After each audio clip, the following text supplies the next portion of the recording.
विशेष रूप से ये रोपवे केबल कार के लिए मैंने मुख्यमंत्री जी से ऐसा अनुरोध किया है कि आप एक पॉलिसी इसमें निश्चित करके एमओयू करने के लिए दिल्ली आइए। मिनिस्ट्री ऑफ सरफेस ट्रांसपोर्ट उन्होंने भी प्रस्ताव दिया है, हम तैयार हैं। और इसमें मैंने उनको दो चीज़ें रिक्वेस्ट की हैं कि रोपवे केबल कार अगर बनती है तो टैक्स मिलने वाला है, तो इसको अगर आप संभव हुआ तो जीएसटी से अगर एग्जम्पशन देते हैं तो we will treat it as a equity given by the state government to the project, जैसे right of way, forest environment clearance और जीएसटी, क्योंकि ये जब होगा तो टैक्स मिलेगा, तो इसलिए नोशनल लॉस है। तो ये एक मैंने रिक्वेस्ट की। और दूसरी मैंने रिक्वेस्ट ये की है कि हिमाचल प्रदेश का हाइड्रो पावर ये बड़ी स्ट्रेंथ है, 11,000 मेगावाट तैयार होती है। तो पूरे रोपवे केबल कार को बड़े मुश्किल से शुरुआत के समय में 5 मेगावाट लगेगी, 5-10 मेगावाट और मैक्सिमम 100 मेगावाट। तो मैंने कहा कि आप इसमें हम प्राइवेट इन्वेस्टमेंट को आकर्षित करने के लिए आप 10 साल के लिए इसको हम बिजली निःशुल्क देंगे, बाद में पैसा लेंगे। ऐसा अगर आपने कोई पॉलिसी दी तो ये आपका बहुत ज़्यादा नुकसान नहीं होगा, पर इसके कारण एक हम public private investment, foreign investment को आकर्षित कर सकेंगे।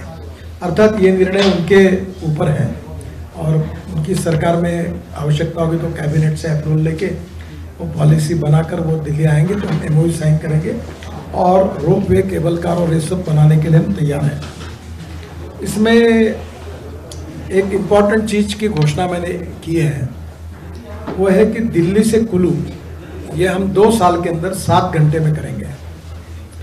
तो 7 घंटे में करने में दिल्ली से लुधियाना, ऑलरेडी दिल्ली से कटराम एक्सप्रेस हाईवे बना रहे हैं एक्सिस कंट्रोल, उसका काम भी शुरू हुआ है, अनेक पैकेज अवार्ड भी हो गए हैं। तो दिल्ली से लुधियाना ये रोड हम वैसे ही बना रहे हैं जिसका काम जोरों में शुरू है। इसका जो लुधियाना से रूपनगर ये एक्सिस कंट्रोल है हाईवे, इसका हमने बिड इन्वाइट कर दिया, टेंडर इन्वाइट कर दिया, महीने भर में उसको अवार्ड कर देंगे। और रूपनगर से कुल्लू ये 4 लेनिंग प्रोग्रेस में है। तो ये पूरी तरह से अभी हमने दिल्ली मेरठ हाईवे बनाया जिसका अगले महीने में मैं उद्घाटन करूंगा। पहले 4.5 घंटे लगते थे, अब 45 मिनट लग रहे हैं।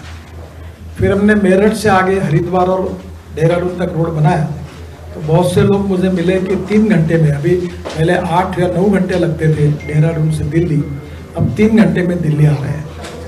फिर हमने दिल्ली से देहरादून नया एक्सप्रेस हाईवे बना रहे हैं अक्षरधाम से, और जो केवल 2 घंटे में देहरादून, उसको देहरादून के पहले थोड़ा हरिद्वार की तरफ जाएंगे 47 किलोमीटर, तो हरिद्वार भी 2 घंटे में, और उसी को अम्बाला से हम चंडीगढ़ लेके आएंगे तो 2 घंटे में चंडीगढ़ में। तो ये 3 हाईवे हमारे, इसके भी काम लगभग शुरू हुए हैं। तो दिल्ली से कुल्लू ये जो हाईवे होगा वो हिमाचल प्रदेश को सबसे इम्पोर्टेंट कनेक्टिविटी इसकी होगी, और इसके कारण निश्चित रूप से यहाँ टूरिज़्म बढ़ेगा। एक जो इम्पोर्टेंट रोड है, जो अभी टोटल हिमाचल प्रदेश में हम 19 टनल बना रहे हैं, और इसमें से 8 टनल का ऑलरेडी काम चालू है, और अभी 4 टनल जो थी वो यहाँ से अपने मनाली से लेह का जो मार्ग है उसके ऊपर अटल टनल बनी है। अटल टनल के बाद शिंकुला करके टनल है 4.5 किलोमीटर। इसमें 10 दिन पहले ही बीआरओ और डिफेंस मिनिस्ट्री और सबके साथ मीटिंग हुई। हमारी NHIDCL जो थी उनकी 12 किलोमीटर की अलाइनमेंट थी, हमने ये 4.5 किलोमीटर को ये अनुमति दी है। इसके बाद आगे और बरालाचा, लाचुंगला, तांगलंगला में और 3 टनल है, इसके भी DPR हम बनाकर इसको भी काम कर रहे हैं। इसमें इस रोड पर काफ़ी जगह ऑलरेडी हमने रोड का काम शुरू कर दिया है। तो साधारणतः मनाली से लेह अभी 28 या 30 घंटे लगते हैं, पर 12 घंटे में ये हो जाएगा।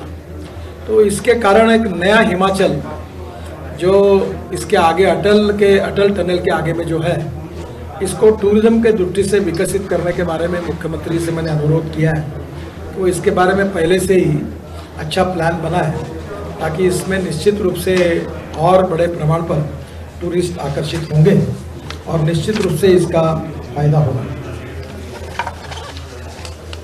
अभी हम लोग हिमाचल प्रदेश में हमारे 15,000 करोड़ के वर्क प्रोग्रेस में है। 15,000 करोड़ के नए वर्क हम इस बार अवार्ड करने जा रहे हैं। हमारी 8 टनल प्रोग्रेस में है और 11 टनल जो है वो अवार्ड हुई है। तो मेरे भाषण में अभी यूट्यूब पर पूरा भाषण है, तो मैं कोई रिपीट नहीं करता, तो उसको डिटेल प्रोजेक्ट वाइज मैंने पढ़ा है, तो उसको आपको पढ़ने के लिए मिलेगा। एक इम्पॉर्टेंट चीज़ मुख्यमंत्री जी ने कही है कि ये जो हाईवे हमने बनाया 2 लेन पे शोल्डर, वैसा रिवर के इस साइड में भी हमने 40 किलोमीटर का हाईवे बनाना चाहिए। तो मैंने उसको स्वीकृति दी है, DPR बनाने के आदेश दिए। मैंने एक ही उनसे प्रार्थना की है कि लैंड एक्विजिशन में अगर कोई अल्टरनेटिव जगह स्टेट गवर्नमेंट ढूंढ कर उनको देगी, तो जो घर वगैरह जाएंगे उसका मुआवजा हम देंगे। तो ऐसा कुछ लैंड एक्विजिशन कॉस्ट 200, 300 करोड़ रुपए किलोमीटर तक आती है। तो उससे बहुत, एक तो 9,000 करोड़ का प्रोजेक्ट है जो आज मैंने जो जाहिर किया। तो मैंने उनसे अनुरोध किया है कि थोड़ा ये लैंड एक्विजिशन और इसमें राज्य सरकार कोई मार्ग निकालने में मदद करे, जगह के लिए पर्यायी जगह या थोड़े और ज़्यादा भी जगह दे सकते, जो भी नीति उनको तय करनी है, तो इसका बहुत बड़ा फायदा होगा। तो ये भी रोड को मान्यता दी है। बाकी बड़े प्रमाण पर हिमाचल प्रदेश की लाइफलाइन रोड कनेक्टिविटी है और अभी कुछ प्रिंसिपल हाईवे है, उसको हाईवे में कन्वर्ट करने के बारे में मुख्यमंत्री जी ने मांग की थी, मैंने भी प्रिंसिपल हाईवे करके घोषित किए थे। तो इस समय प्रधानमंत्री जी का उसको अप्रूवल जल्दी मिलेगा, ऐसा मुझे विश्वास है, और उसमें भी काफ़ी मांगे हम निश्चित रूप से पूरी करेंगे। बाकी आप पूछिए। सर, पब्लिक ट्रांसपोर्ट डीजल और पेट्रोल से चल रहा है, क्या सरकार का कोई ऐसा प्रोग्राम है कि इस पब्लिक ट्रांसपोर्ट सेक्टर को इलेक्ट्रिक में कन्वर्ट किया जाए ताकि पॉल्यूशन भी कम हो और समस्या भी दूर हो सके? देखिए, अभी मेरी बातचीत सचिव और माननीय मुख्यमंत्री जी से हुई थी। आपको मालूम है मुंबई में बेस्ट कंपनी है जो सबसे अच्छी मानी जाती है, उनकी एक डीजल की बस की कॉस्ट पर किलोमीटर 115 रुपये आती है। हमने नागपुर पे 100% इथेनॉल बस शुरू की थी, उसकी कॉस्ट 78 रुपये पर किलोमीटर आती है। और इलेक्ट्रिक बस की कॉस्ट 50 रुपये थी, अब 50 से भी कम 40 रुपये तक आई है। पर बस की कीमत जो होती है वो 1 करोड़ 80 लाख है। तो दुनिया में लंदन ट्रांसपोर्ट ये सबसे आदर्श मॉडल है। उसमें ऐसा है कि ड्राइवर और बस ये ऑपरेटर की है और कंडक्टर म्यूनिसिपल कॉरपोरेशन का है। ड्रेस दोनों के समान है, रंग एक ही होता है। तो मैंने इनको सुझाया कि आप क्यों नहीं किलोमीटर के बेसिस पर इलेक्ट्रिक बस के लिए शुरुआत करिए, और इसमें निश्चित रूप से यहाँ का ट्रांसपोर्ट सुधरेगा, क्योंकि इलेक्ट्रिक बस से मैक्सिमम एयर कंडीशन और अच्छी होगी और उसका खर्चा कम होने के कारण आज जो प्राइवेट बस का जो टिकट रेट है उससे 15-20% सस्ता लग्जरी बस में, इलेक्ट्रिक बस में लोग जा सकते हैं, क्योंकि electric as a fuel cost एकदम निग्लेजिबल है। ये import substitute, cost effective, pollution free और इंडिजिनस है। अभी हमारे देश में 3-4 हज़ार इलेक्ट्रिक बसेस आई हैं और बड़े प्रमाण पर इलेक्ट्रिक बस आई है, इलेक्ट्रिक बाइक आई है, इलेक्ट्रिक स्कूटर आई है। मैंने ही TVS और बजाज की इलेक्ट्रिक बाइक स्कूटर लॉन्च किया, इलेक्ट्रिक टैक्सी आई है। मैं खुद मेरे शहर में इलेक्ट्रिक SUV में घूमता हूँ और अभी सभी कंपनियों की इलेक्ट्रिक गाड़ियाँ भी आ रही हैं। तो निश्चित रूप से इलेक्ट्रिक ये भारत में तैयार होती है, सस्ती फ्यूल है और पोल्यूशन फ्री है। दूसरा जो है इथेनॉल, तो इथेनॉल उत्तर प्रदेश में, पंजाब में, हरियाणा में और उत्तराखंड में तैयार होता है। ये जो इथेनॉल का भाव है 60 रुपये लीटर और पेट्रोल का भाव है 100 रुपये लीटर। मैं ही ट्रांसपोर्ट मंत्री हूँ, इसलिए अधिकृत रूप से आपको बता रहा हूँ कि कनाडा, ब्राज़ील और USA में फ्लेक्स इंजन है। फ्लेक्स इंजन का मतलब ऐसा आता है कि पेट्रोल इंजन में केवल एक फिल्टर और कुछ पार्ट्स बदलते हैं, कॉस्ट वही है, कॉस्ट नहीं बदलती वहाँ। और Hyundai, Toyota, Suzuki, BMW, Mercedes सभी के ब्रांड वहाँ हैं और उसमें चॉइस होता है कंज्यूमर के साथ। जैसे आपके पास स्कूटर है, आप जब पेट्रोल पंप जाओगे तो यू कैन टेक 100% पेट्रोल और 100% इथेनॉल। इथेनॉल का भाव 60-62 रुपये लीटर है, पेट्रोल का भाव 100 से ज़्यादा है, तो आपकी 20 से 25 रुपये लीटर बचत होती है। और ये ग्रीन फ्यूल होने के कारण इसका पोल्यूशन एकदम नहीं के बराबर है। तो ये जो फ्लेक्स इंजन वाली पॉलिसी मैं ला रहा हूँ, और जल्दी जो पुरानी गाड़ी है उनको भी फ्लेक्स इंजन में कन्वर्ट करने की भी सुविधा प्राप्त होगी, और उसके साथ साथ नई गाड़ियाँ फ्लेक्स इंजन में आएगी, तो आपकी बाइक, आपकी स्कूटर और कार पूरी तरह चलेगी। मैं इकोलॉजी एंड एनवायरनमेंट के प्रति बहुत ही संवेदनशील हूँ, और मैंने मुख्यमंत्री से अनुरोध किया कि हिमाचल प्रदेश में यहाँ का क्लाइमेट देखते हुए यहाँ डीजल और पेट्रोल कम से कम उसका उपयोग किया जाए, नहीं किया जाए तो ये और पर्यावरण के लिए अच्छा होगा। उनकी भी इच्छा है, तो मैं ट्रांसपोर्ट मंत्री करके पब्लिक ट्रांसपोर्ट और इलेक्ट्रिसिटी अल्टरनेटिव फ्यूल में हम उनको पूरा सहयोग करें। सर, हिमाचल प्रदेश की सीमाएं जम्मू कश्मीर के साथ लद्दाख से लगती है। ऐसे में सामरिक दृष्टि से जितनी भी टनल निर्माण की जा रही है, ये अति महत्वपूर्ण है। क्या कुछ लक्ष्य लेकर गवर्नमेंट इसको लेकर चल रही है कि कितने टाइम पे उनके साथ ये तैयार की जाएगी? हम हर काम लक्ष्य को निश्चित करके ही करते हैं। निश्चित रूप से इंफ्रास्ट्रक्चर हमारे लोगों को मिले, अच्छा रोड मिले।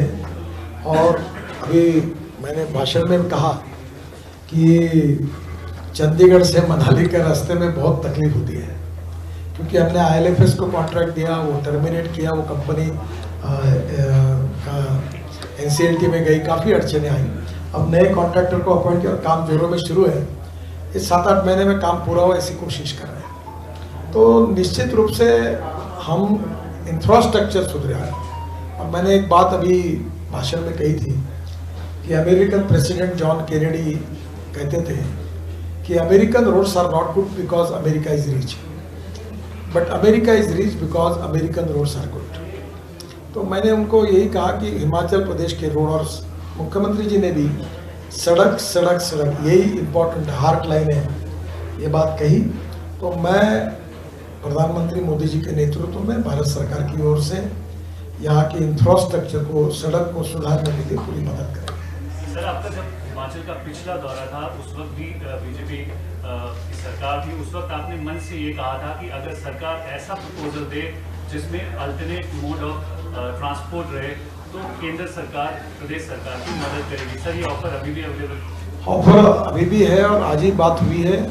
और ये जो अल्टरनेटिव मोड में विशेष रूप से पब्लिक ट्रांसपोर्ट ऑन इलेक्ट्रिसिटी, जिसमें ropeway, cable car, funicular railway, light rail transport की बात हुई, जिसमें मेरा सोच क्या है मैं आपको बता दूँ। मैंने उनको ऐसा सुझाया है, उसका एक्सपर्ट मैं नहीं हूँ, कि पूरे हिमाचल के पहाड़ ऊपर में दिखेंगे गूगल पर। हम एक पहाड़ को दूसरे पहाड़ से जोड़कर, क्योंकि यहाँ रेलवे नहीं है, तो रेलवे का नेटवर्क खड़ा करना बहुत कॉस्टली भी है, वायबल नहीं है। तो हम ऊपर के ऊपर हम इस प्रकार का नेटवर्क तैयार करें जो इलेक्ट्रिक पर चलेगा, एक पहाड़ से दूसरे पहाड़ को, दूसरे से तीसरे पहाड़ को, और पहाड़ से नीचे आने का फिर रोड ट्रांसपोर्ट का, तो पूरा चित्र बदल सकता है। तो इसका एक DPR बनाकर टेक्निकल कंसल्टेंट, और विशेष रूप से मैंने उनको कहा कि स्विट्जरलैंड, नॉर्वे, यहाँ इस प्रकार के काम हुए, वहीं से कोई अच्छे कंपनी से अगर होता है तो अच्छा रिपोर्ट, एक विजन फॉर हिमाचल प्रदेश तैयार करके आप करिए। उसमें से 5-7 योजनाओं के बारे में वो ये उन्होंने हमको प्रस्ताव दिया है कि हमारी मिनिस्ट्री करे, तो हम उनको आर्थिक दृष्टि से भी ये सब प्रोजेक्ट पूरा करने के लिए सहयोग करेंगे। जो बात मैंने पिछले बार कही थी वो आज लगभग फ्रूटफुल बनते हुए आगे गई है। ठीक है सर।